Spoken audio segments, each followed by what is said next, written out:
La alta crítica. Durante los siglos XVIII y XIX, en las universidades alemanas se aplicaron a la Biblia métodos de investigación y análisis que la historia habían desarrollado para reconstruir el pasado. Trataron de descubrir la fecha de cada libro, su autor, su propósito y las características del estilo y el lenguaje. Se preguntaron cuáles son la fuente originaria de los documentos bíblicos. ¿Son dignos de confianza? ¿Cuál es el significado y el fondo histórico de cada uno de ellos? A este movimiento se le llamó la alta crítica. La baja crítica, en cambio, es la que se ocupa del estudio del texto mismo. Observa los manuscritos existentes para establecer cuáles son los textos más apropiados del original. Sus investigaciones han dejado textos muy exactos y dignos de confianza. La crítica bíblica, tanto textual como alta, puede arrojar mucha luz sobre la escritura si se aplica con reverencia y erudición. Los padres de la Iglesia, los reformadores y eruditos evangélicos han realizado tales estudios con gran beneficio. Sin embargo, los críticos alemanes, bajo la influencia del racionalismo de aquel entonces, llegaron a conclusiones que sería capaz de destruir toda confianza en la integridad de la escritura si pudieran demostrarse. Los críticos alemanes se acercaron al estudio de la Biblia con ciertos presupuestos o prejuicios. 1. Rechazaron todo elemento milagroso, es decir, que para ellos la Biblia no es inspirada por Dios, sino un libro más, un libro como cualquier otro. 2. Aceptaron la teoría ideada por el filósofo Hegel, que la religión de los hebreos había ido evolucionando. Según esta teoría, Israel en el principio creía en muchos espíritus, luego fue desarrollando la creencia de un solo Dios y más tarde llegó a la fase sacerdotal. También el culto hebreo evolucionó en cuanto a sus sacrificios, fiestas sagradas y sacerdotes. Los críticos racionalistas desarrollaron la teoría en que el Pentateuco no fue escrito por Moisés, sino que es una recopilación de documentos redactados en su mayoría parte del siglo V antes de Jesucristo. Juan Astruz, 1753, profesor de medicina de París, inició esta teoría, notando que se usaba el nombre de Elohim, Dios, en algunos pasajes del Génesis y Jehová en otros. Para Astruc, esto era una evidencia de que Moisés había usado dos documentos como fuente, cada uno con su manera especial de nombrar a Dios. Para escribir el Génesis, más tarde los estudiosos alemanes descubrieron lo que a ellos les parecían ciertas repeticiones diferenciadas del estilo y discordancia en las relaciones. Llegaron a la conclusión de que Moisés no escribió el Pentateuco, sino que lo hizo un redactor desconocido que empleó varias fuentes de escribirlo.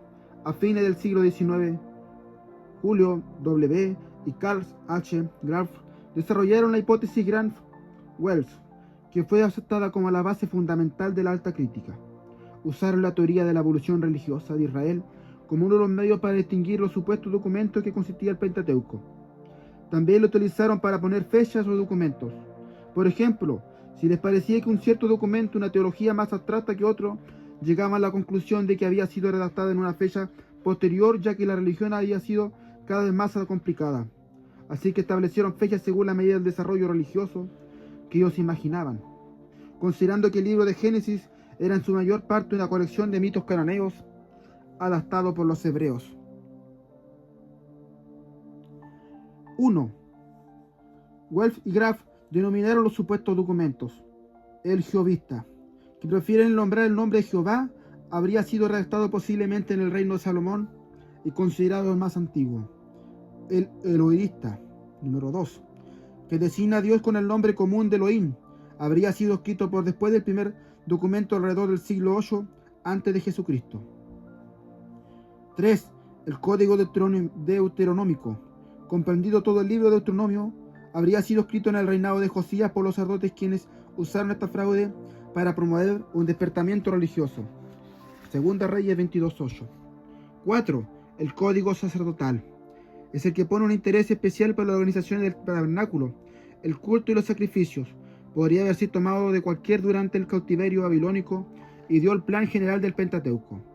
Considerando que los documentos, con excepción del Deuteronomio, corresponden parlamentarmente a través de los primeros libros del Pentateuco, la obra final habría sido redactada en el siglo V antes de Jesucristo, probablemente por Esdras.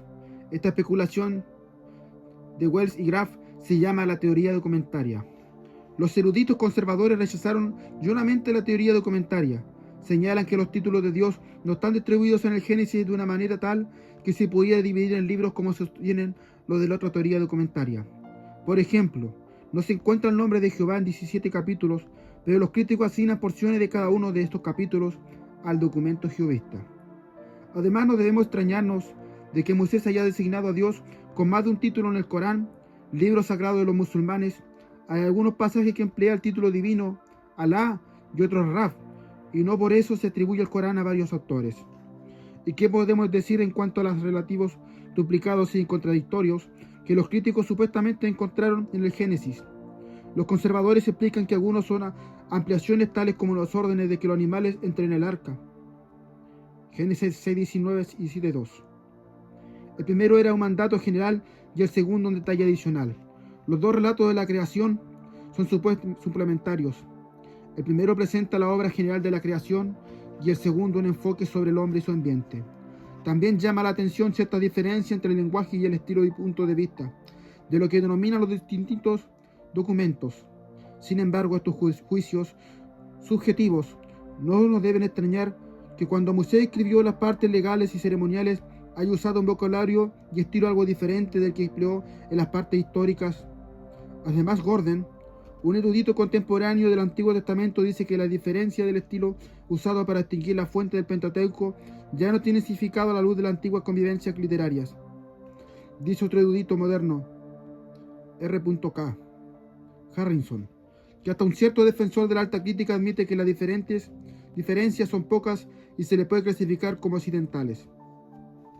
Los arqueólogos han descubierto muchísimas evidencias que confirman la historia de gran parte del libro de Génesis, y por eso ya no se le puede denominar una colección de leyendas cananeas adaptadas por los hebreos. Empero, no han hallado evidencia alguna de supuestos documentos que hayan existido antes del Pentateuco. Un autor evangélico señala lo absurdo que son las conclusiones de la alta crítica. No exige que aceptemos como reales un número de documentos, autores y recopilaciones sin el más mínimo indicio de evidencia externa. No han dejado tras sí una huella alguna, ni en la literatura, ni en la tradición hebrea, tan tenaz para con el recuerdo de sus grandes nombres. De modo que el estudioso evangélico no debe creer que el Pentateuco es la obra de un redactor en la época de Esdras. Parece que los documentos de JEDP existen solamente en la imaginación de los eruditos que prefieren aceptar las especulaciones de los racionalistas antes que creer en la doctrina de la inspiración divina.